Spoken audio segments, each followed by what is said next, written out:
हे बघा, आज आपण आहे ना सुकी वाकट आणि दोडका, वांग, बटाटा मिक्स भाजी करणार आहे, साधी. आणि हे बघा, आता आपली भाजी धुवून घेऊया.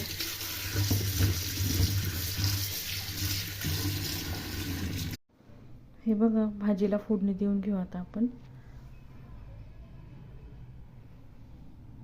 तर याला लागणारं साहित्य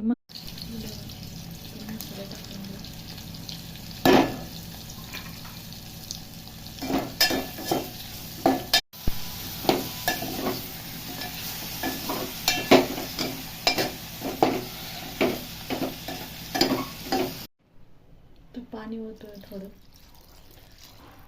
आणि एक 15-20 मिनटं शिजवून देऊया. आणि माझ्या व्हिडिओला आवडल्यास, हे बघा फ्रेंड्स, आपली भाजी झालेली आता छानपैकी. तर चला आता आपण जेवूया. तर